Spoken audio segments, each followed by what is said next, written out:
Selamat pagi Bapak Ibu yang kekasih di dalam Tuhan Yesus Kristus. Pagi hari ini saya Eko Wayu Suryaningsih kembali menyapa dengan kebenaran firman Tuhan yang terdapat dalam Markus 12 ayat 29 sampai 30. Markus 12 ayat 29 sampai 30. Jawab Yesus, "Hukum yang terutama ialah, dengarlah, hai orang Israel, Tuhan Allah kita, Tuhan itu esa. Kasihlah Tuhan Allahmu dengan segenap hatimu dan dengan segenap jiwamu dan dengan segenap akal budimu dan dengan segenap kekuatanmu." Amin. Bapak Ibu yang kekasih di dalam Tuhan Yesus Kristus, apakah kita bisa memahami perasaan dalam perkataan Tuhan Yesus di dalam kitab Markus 12 ayat 29 sampai dengan 30? Tuhan Yesus berkata bahwa Ia tidak ingin kita hanya mengasihi Dia. Dia ingin kita mengasihinya dengan penuh gairah, dengan penuh semangat, dengan segenap hati, dengan segenap jiwa, dengan segenap pikiran, dan dengan segenap kekuatan kita. Sungguh, Tuhan menginginkan lebih dari sekedar pengetahuan di dalam kepala kita. Pengetahuan tentang Dia, pengertian tentang Dia, tetapi Dia menginginkan hubungan perasaan, hubungan emosional dengan kita, umatnya. Ada beberapa hal yang perlu kita pahami tentang perasaan Tuhan. Yang pertama, Tuhan memiliki perasaan. Tuhan adalah Tuhan yang berperasaan. Dia merasakan sukacita, kesedihan, rasa sakit dan kebencian terhadap dosa.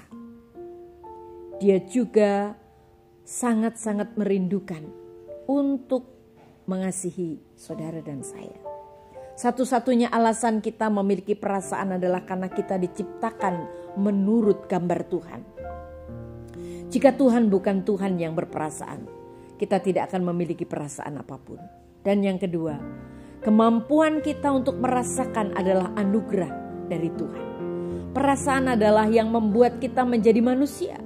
Kemampuan perasaan kita lah yang memungkinkan kita untuk mengasihi dan menciptakan, serta menjadi setia, menjadi orang yang loyal, baik hati, menjadi orang yang murah hati, baik menjadi orang yang rendah hati, untuk mengalami semua perasaan yang melekat pada hal-hal yang baik di dalam kehidupan kita. Perasaan kita mungkin tidak selalu tampak seperti anugerah, tetapi bahkan perasaan negatif pun memiliki tujuan di dalam kehidupan kita. Dan yang ketiga, ada dua ekstrim yang harus dihindari.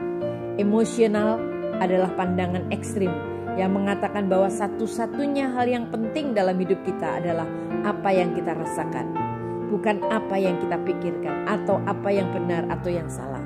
Segala sesuatu dalam hidup didasarkan pada perasaan kita. Perasaan mengendalikan hidup kita. Tetapi yang sisi yang kedua adalah stoicisme, mengatakan bahwa perasaan sama sekali tidak penting dan satu-satunya hal yang penting adalah kecerdasan dan keinginan kita.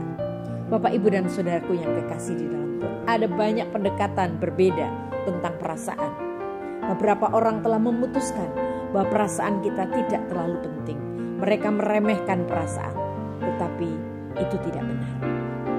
Firman Tuhan mengatakan tentang Tuhan di dalam Mazmur 7 ayat 9, "Engkau melihat ke dalam pikiran dan hati, ya Allah yang adil." Dia benar-benar peduli dengan apa yang kita pikirkan dan rasakan. Tuhan memberi kita perasaan karena satu alasan, dan Dia ingin kita menyembahnya tidak hanya dengan pikiran, tetapi sungguh dengan perasaan segenap hati, segenap jiwa, segenap pikiran kita. Amin. Mari kita berdoa. Tuhan Yesus, terima kasih buat firman-Mu hari ini. Kami percaya Tuhan memberkati kami dan menolong kami. Dalam nama Tuhan Yesus kami berdoa. Haleluya. Amin.